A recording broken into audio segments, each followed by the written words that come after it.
Hello once again, and welcome to another great study in the Word of God.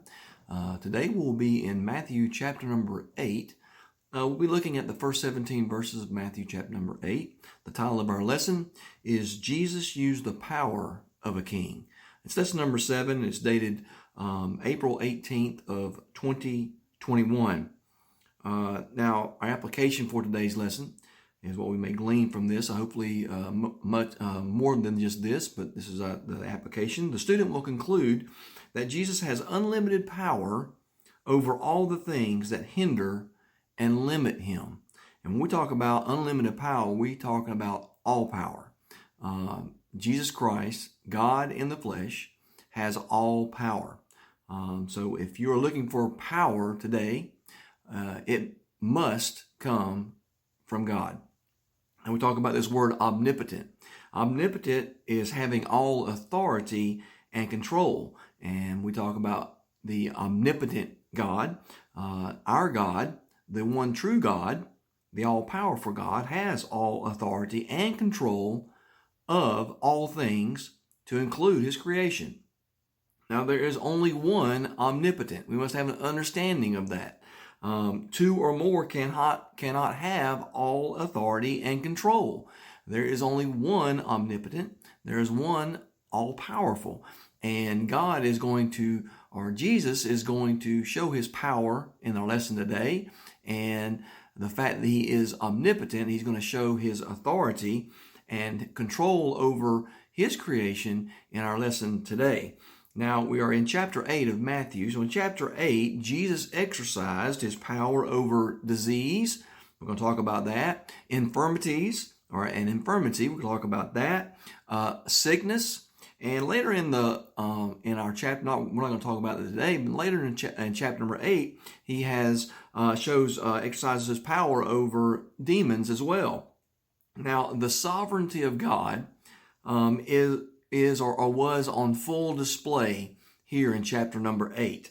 And so the miracle spoken of here in today's lesson that we're going to talk about, the miracle of healing the the man that had leprosy, also the palsy, paralysis there, we're talking about that, and also another sickness of fever here.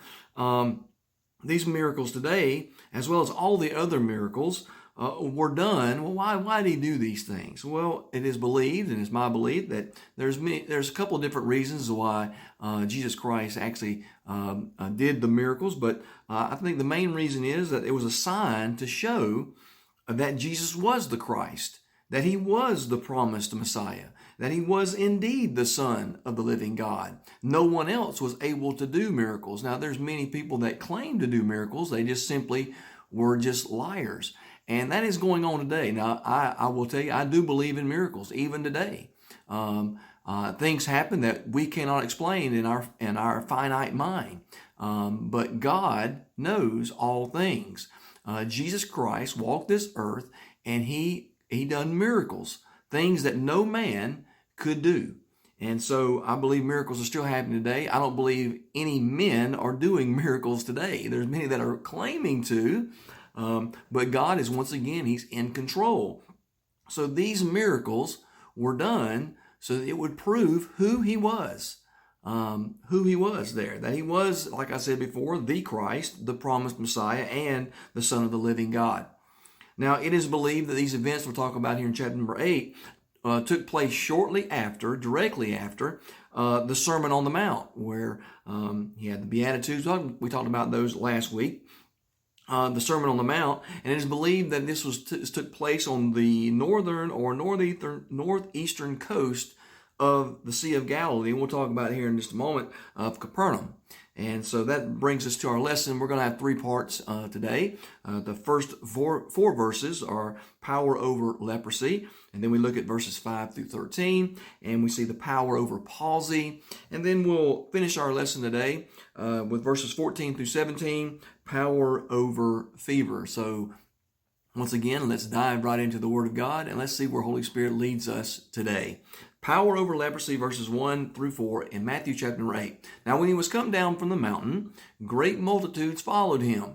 And behold, there came a leper, and worshipped him, saying, Lord, if thou wilt, thou canst make me clean.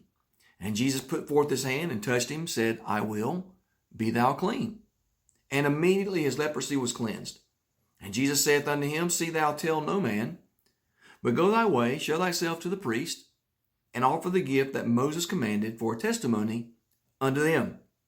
That's first verse here. He came down from the mountain. And when he was come down from the mountain, we talked about here, Luke 7:1 states that he entered into Capernaum, and we'll talk about that in just a moment. This Capernaum was considered Jesus' headquarters for his great Galilean ministry here. And it says here, it's interesting here, that great multitudes followed him. Now, the multitudes, and if you look back at chapter number 5, verse 1, it said multitudes. There was multitudes that were there amongst him when he was on his, began his ministry. But now we're talking about great multitudes. So the multitude spoken of in chapter 5 had increased, is what we believe here, and what is commonly believed here. The Sermon on the Mount that he had just completed, no doubt it stirred the hearts of those in attendance, and word quickly spread throughout the land of this great teacher that is here. The Messiah has come upon us. So we look back at chapter number 7 very quickly, verses 28 and 29, the end of chapter number 7, which leads us into chapter number 8. It says, And it came to pass when Jesus had ended these sayings, meaning the Sermon on the Mount, the people were astonished at his doctrine. And in verse 29, For he taught them as one having authority, and not as the scribes. So these great teachings that Jesus had laid out there on the Sermon on the Mount, now these multitudes has increased to great multitudes here. Now we'll talk about leprosy here on our first part. And leprosy is a horrific skin disease that dives deep into the body. And at this time, in Jesus' day, there was really no cure for leprosy. There was some that got over it, that we understand, but all in all, there was no cure for leprosy. Those who contracted this disease, they were socially and religiously excluded. If you had leprosy, you were cast out of the city, you were cast out of the temple, you had no connection with anyone that did not have leprosy. And we know that these camps were set up outside the city, and the leper colonies would be where they lived. And we know that we hear that if they did come in contact with anyone, they immediately had to cover their lips and proclaim unclean, unclean, to make sure nobody came in contact with them. What a terrible, terrible disease this is, not only physically, but mentally, socially, and religiously. What a terrible thing here. And this is what this leper had. Now, this leper, no doubt, had heard of Jesus and his teachings and his healings, and he just wanted to, he wanted Jesus to heal him. And we can understand that. Now, leprosy in itself is often referenced with sin. Now, we're not saying that everyone that had leprosy because of a specific sin, but leprosy in the Bible is often a reference to sin, and we can make a comparison from leprosy and sin. So, leprosy, like sin, man had no power over leprosy. Like sin, one cannot have just a little bit of leprosy. Either you had it or not. Like sin, we either are sin or we are not, and we know that we all are.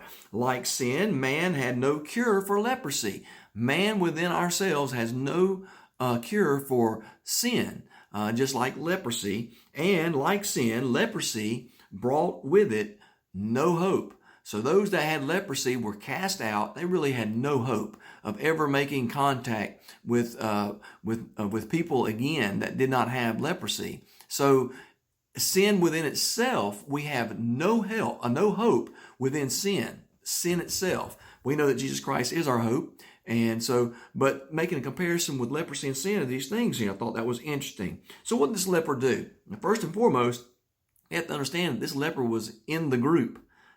He got close enough to Jesus that Jesus could touch him. So he wasn't hollering unclean, unclean. He was coming to the only one and the one and only that could heal him. And he said he bowed, and behold, there came a leper and worshipped him. This leper bowed down and prostrated himself humbly and reverently before his only hope. And so he makes a statement here, this leper. He doesn't say unclean, unclean. He says, Lord, if thou wilt, thou canst make me clean. Now, this was not a question. He was not asking if Jesus could heal him. Now, this leper was confident Jesus was able to heal him. What he was saying, but he was as confident as he was in the fact that Jesus could heal him, he was unsure if Jesus was going to be willing to heal him. This leper knew for a fact that Jesus could heal him, but he didn't know if he would or not.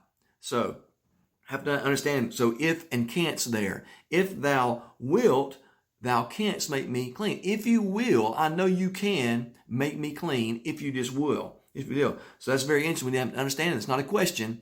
He was making a statement there. Two things to note here in verse number 3. And Jesus put forth his hand and touched him. So first and foremost, Jesus touched this leper. He touched the leper. Secondly, this leper was healed immediately. Jesus said, I will, be thou clean. And immediately his leprosy was cleansed. Now, no one was to have contact with a leper, we know that. And if leprosy was ever healed, it was done gradually over a period of time. Not in the case of this leper. This leper was healed immediately. Jesus says here, and Jesus saith unto him, See thou tell no man. See thou tell no man. Now, Jesus often told those that he healed not to tell anyone. It is my belief that, or perhaps Jesus did not want his ministry to become a miracle show, just showing, or just to show focused, a miracle show focused on physical needs.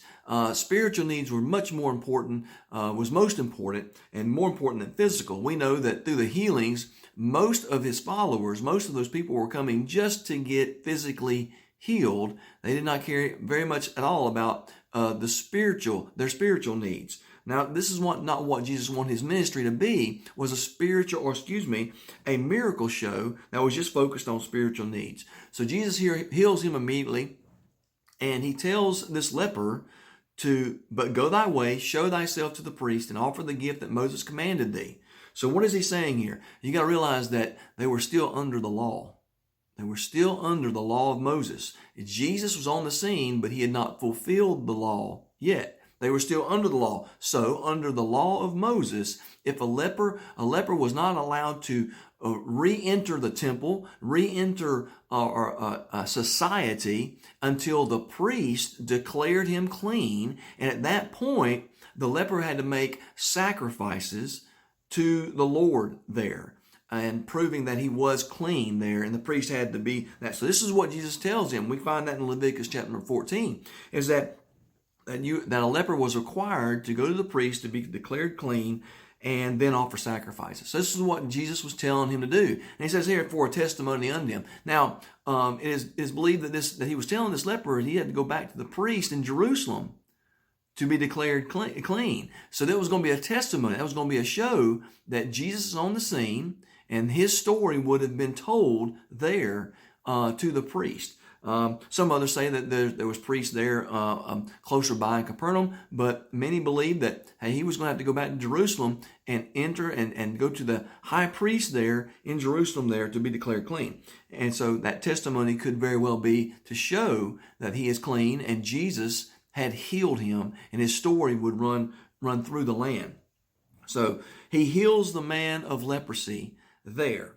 And we move on to verses 5 through 13, where he's going to have power over palsy. Palsy is paralysis. So let's read this in verses 5 through 13. This is an interesting story here. And when Jesus was entered into Capernaum, there came unto him a centurion beseeching him. Now we're going to reference over here in just a moment to Luke chapter 7, verses 1 through 10. We're going to find out that the centurion himself does not come to Jesus, but he sends people to Jesus. But that beseeching there, he is asking Jesus to do something. And what is he saying here? And saying, Lord, my servant lieth at home, sick of the palsy, grievously tormented. And Jesus saith unto him, I will come and heal him. The centurion answered and said, Lord, I am not worthy that thou shouldest come under my roof, but speak the word only, and my servant shall be healed. For I am a man under authority, having soldiers under me, and I say to this man, go, and he goeth. And to another, come, and he cometh. And to my servant, do this, and he doeth it. When Jesus heard it, he marveled and said to them that followed, Verily I say unto you, I have not found so great faith, no, not in Israel. And I say unto you, that many shall come from the east and west, and shall sit down with Abraham and Isaac and Jacob in the kingdom of heaven. But the children of the kingdom shall be cast out into outer darkness. There shall be weeping and gnashing of teeth. And Jesus said unto the centurion, Go thy way, as thou hast believed, so be it done unto thee. And his servant was healed in the selfsame hour.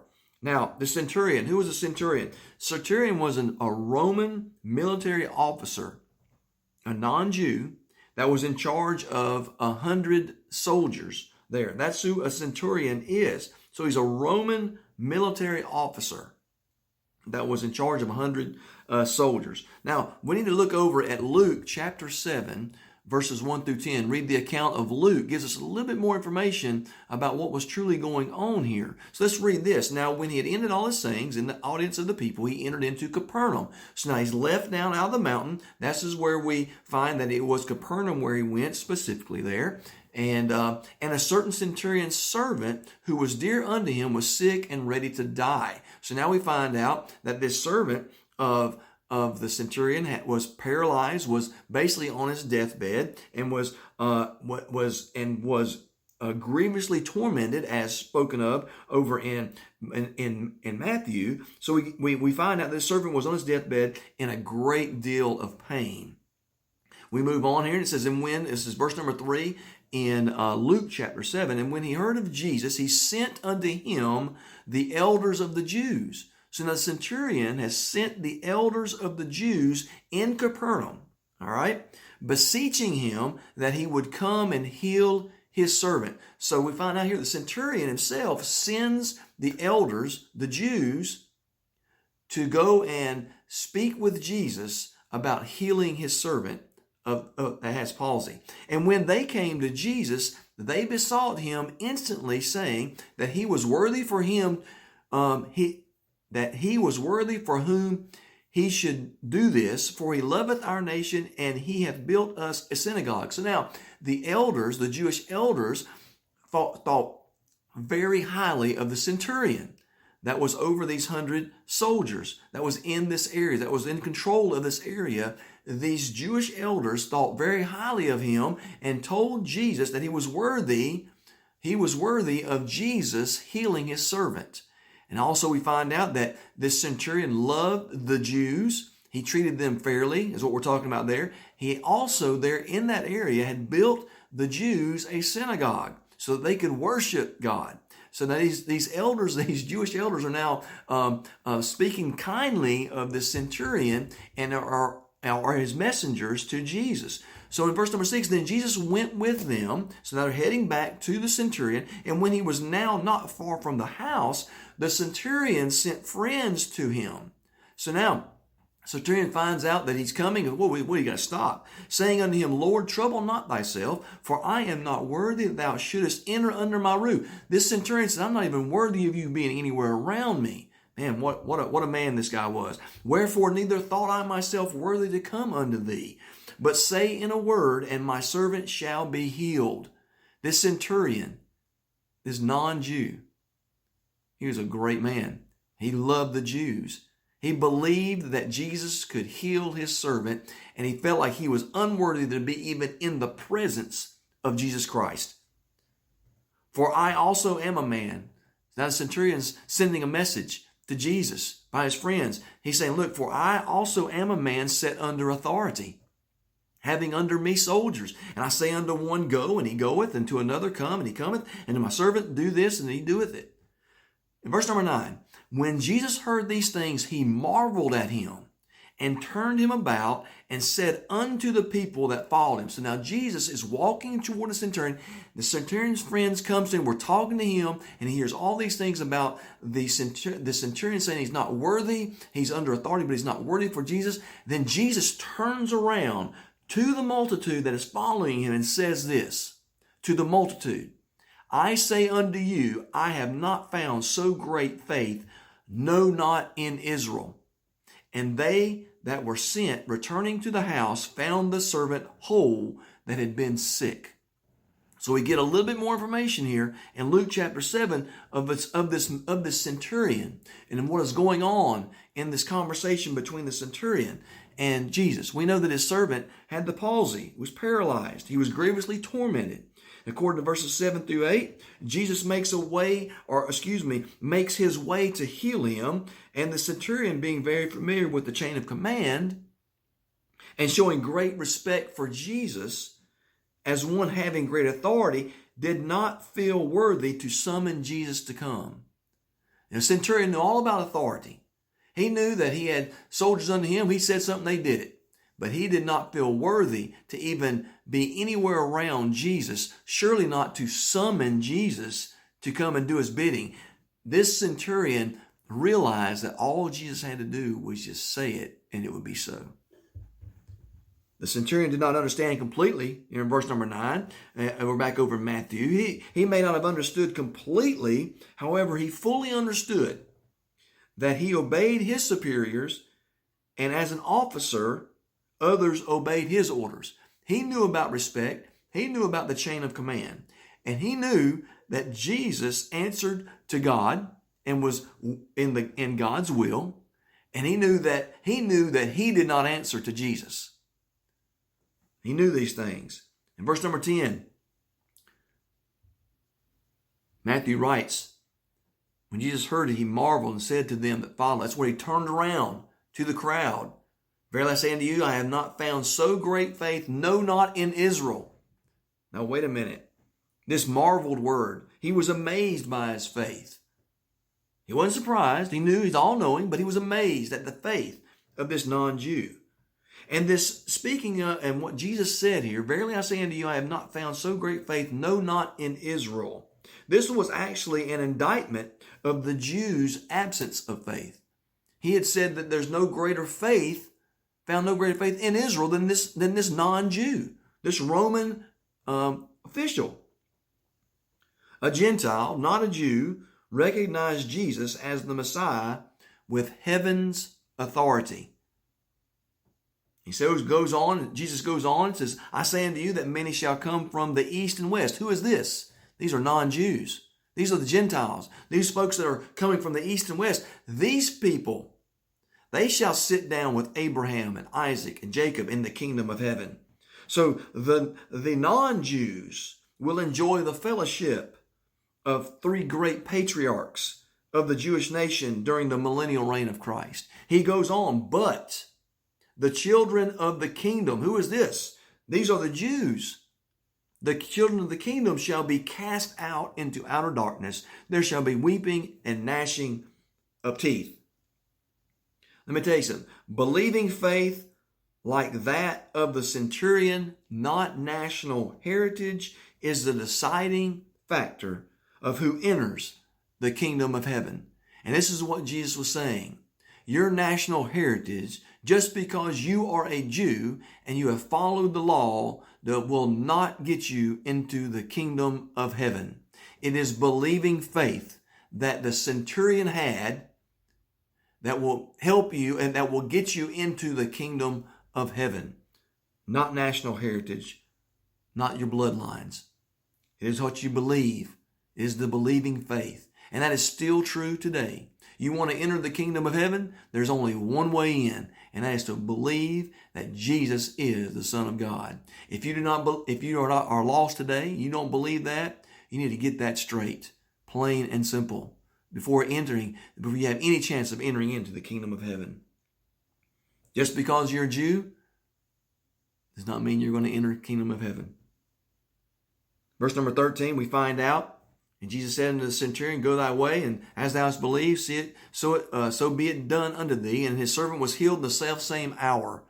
Exactly when Jesus spoke, the servant was healed. Immediately healed. So he has power over leprosy. He has power over palsy. We find out here in the final parts of our lesson today that he has power over fever. And when Jesus, verse number 14 through 17, and when Jesus was coming to Peter's house, he saw his wife's mother laid and sick of a fever. So now Jesus has made his way into Peter's home, and his mother-in-law is laying in the bed, sick of fever. And he touched her hand, and the fever left her. And she arose and ministered unto them. When the even was come, they brought unto him many that were possessed with devils, and he cast out the spirits with his word, and healed all that were sick. Let's stop right there just for a moment. Verse 14, Peter's mother-in-law, like I said before, enters the house, and there's a multitude outside the house. There's probably people packed inside this little home. His mother-in-law is laying in the bed, sick of a fever.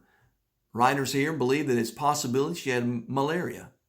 It was a serious fever, and so possibly malaria. We do not know for sure. Jesus Christ walks up and touches her. He touches, I wrote down, this is the touch of the Master's hand. Now we know that he didn't have to touch her, right? But he did. He touched her. She was instantly healed. And what did she do? She immediately got up and went about her business. And what was her business? Her business was to assist in being a proper host for all those that were in the home. So she immediately rose up and began doing her duties as the woman of the house there, to tend to the visitors there that were in her house, there, into their house. Immediately.